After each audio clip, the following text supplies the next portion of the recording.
After the fall of France in June 1940, Britain prepared for a German invasion. On July 16th, Hitler issued his directive for Operation Sea Lion.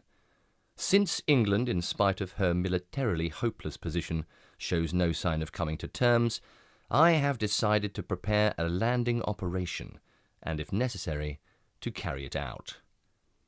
But before such a landing, Hitler would need to destroy the Royal Air Force and the airfields between London and the sea. When he failed at this, as he had by September 1940, he targeted London itself. The Germans, Churchill later wrote, wondered whether the British people would stand up to the air bombardment or whether they would crumple and force His Majesty's government to capitulate. About this, Reichsmarshal Goering had high hopes, and we had no fears.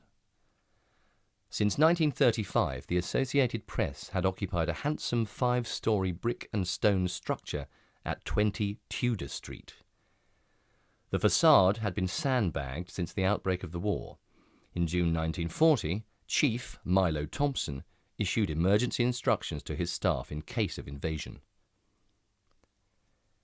If you find it impossible to travel toward 20 Tudor Street, you will at once call Central 1515 for instructions. If there is no answer, call Perivale 6780. If there is no answer again, proceed in any way you can to 16 Blakesley Avenue, Ealing. If you cannot get to the Ealing temporary office, go to 1. The U.S. Embassy, 2. My address, 218 Kew Road, Richmond. Thompson dispersed his staff to enable AP to report throughout the crisis.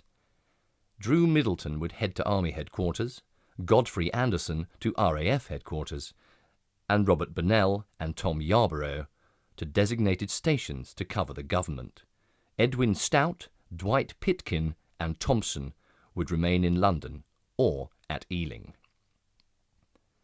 On September 7th, Goering unleashed a ruthless aerial bombardment of London that persisted until May 1941.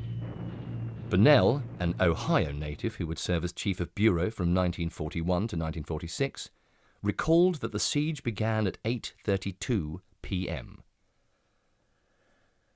The wail of the sirens had scarcely died when the first big German planes appeared flying in bombing formation, line astern.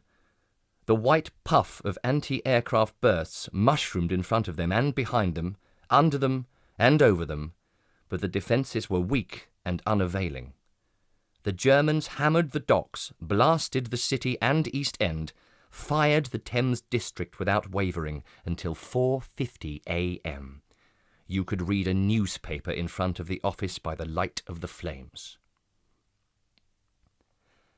In a story he drafted on the morning of September 25th, Drew Middleton described how a high-explosive bomb had landed at the Bureau's front door the night before, blowing out windows, sparking a firestorm, and opening an enormous crater in the street.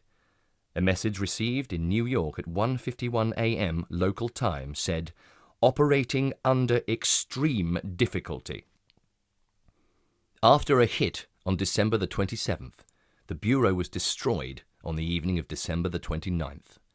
This was the heaviest bombardment to date, when 100,000 incendiary bombs fell in one night, setting off what many felt was the city's second Great Fire. William Wesley White, who had just arrived from Colorado, filed this dispatch. We were doing a story on planes over Ireland when last night's alert sounded, and within minutes the first 2 bombs thudded on the roof above us. "Incendiaries!" yelled a member of the staff. Our men donned tin hats and rushed to the roof to fight the fire. Others grabbed files and books and headed for the basement shelter. From the shelter, I telephoned 2 staff members to tell them that the building was ablaze and that we'd probably have to get out. "The building can't be saved," somebody yelled, and we ran for it. At last the all clear sounded, and we went back to find the roof and top 4 floors completely burned out. Water was inches deep in the newsroom and basement shelter. The morgue records of tens of thousands of news stories, of the coronation and deaths of kings, of war, and happier events were destroyed. Daylight streaked into what was left of the upper floors. There was a mass of tumbled girders, tangled wires. Where a few hours earlier printers and typewriters had clattered, the only sound now is steam hissing from cracked radiators. During the height of the Blitz, as Burnell reported, Churchill visited the heavily damaged areas.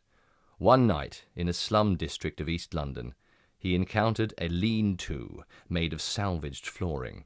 A Union Jack floated over it, and underneath sat an old Cockney gentleman and his wife. On a box they were using as a tea table was scrawled this legend: "We've lost everything but our heart. Carry on." AP London did carry on. It moved to 85 Fleet Street and readied itself to report the Allied invasion of Western Europe. Burnell spent a full year organising the logistics of D-Day coverage, while staff participated in naval exercises off the English coast.